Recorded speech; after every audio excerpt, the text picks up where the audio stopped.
ఈ రాష్ట్రంలో 119 అసెంబ్లీ నియోజకవర్గాలు ఉంటే 10% జనాభా ఉన్న ముదిరాజులకు కల్వకుంట్ల చంద్రశేఖరరావు ఒక్క టికెట్ కూడా ఇవ్వలే.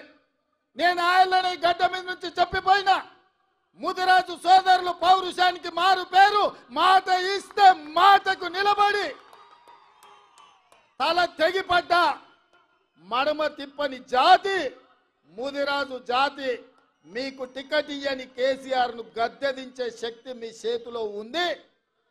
మీరు నడుం బిగించండి అని ముదిరాజు సోదరుల ఈ నారాయణపేట నుంచే నేను విజ్ఞప్తి చేసిన.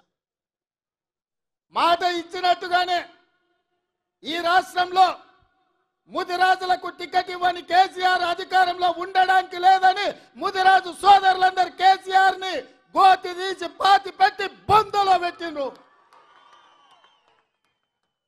ఇవాళ శ్రీహరి మీ ఎమ్మెల్యేగా, మా మిత్రుడుగా, ముదిరాజు బిడ్డగా ఇవాళ శాసనసభకు నాయకత్వం వహిస్తున్నాడు.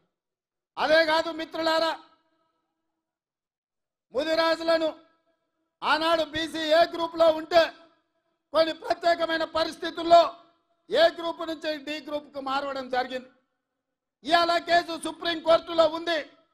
కేసీఆర్ నిర్లక్ష్యం వల్ల, కేసీఆర్ పట్టించుకోకపోవడం వల్ల, కేసీఆర్ సమర్థవంతమైన వాదన తెలంగాణ ప్రభుత్వం నుంచి సుప్రీంకోర్టులో వినిపించకపోవడం వల్ల ఇవాళ ఎన్నో లక్షలాది ఉద్యోగాల నియామకాలలో ముదిరాజు బిడ్డలకు అన్యాయం జరుగుతుంది. ఇవాళ ముదిరాజులను బీసీ డి గ్రూప్ నుంచి ఏ గ్రూపులకు మారవాలి అని అంటే ఈ గడ్డ మీద మళ్ళా కాంగ్రెస్ పార్టీ జెండా ఎగరాలి. మీ తరఫున సిపాయిగా ఢిల్లీలో కొట్లాడాలి అంటే మీ వాదన బలంగా వినిపించాలి. మంచి మంచి వకీళ్లను పెట్టి వాదించాలి అంటే వంశీచంద్రెడ్డి ఢిల్లీలో ఎంపీగా ఉండాలి. ఇవాళ ముదిరాజ్ సోదరులు నేను ఒక్క మాట ఇవ్వదలుచుకున్న, ప్రత్యేకంగా ఈ రాష్ట్రంలో ఉన్న, తెలంగాణలో ఉన్న 10% ముదిరాజు బిడ్డలారా మీరు ఆలోచన చేయండి.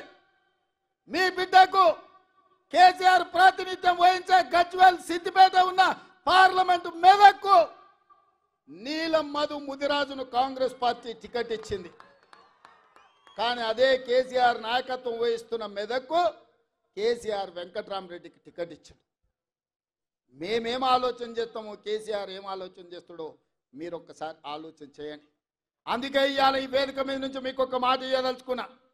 మెదక్లో నీలం ముదిరాజుని గెలిపించండి, మహబూబ్నగర్లో వంశీచంద్రెడ్డిని గెలిపించండి, తెలంగాణలో 14 సీట్లు ఇవ్వండి.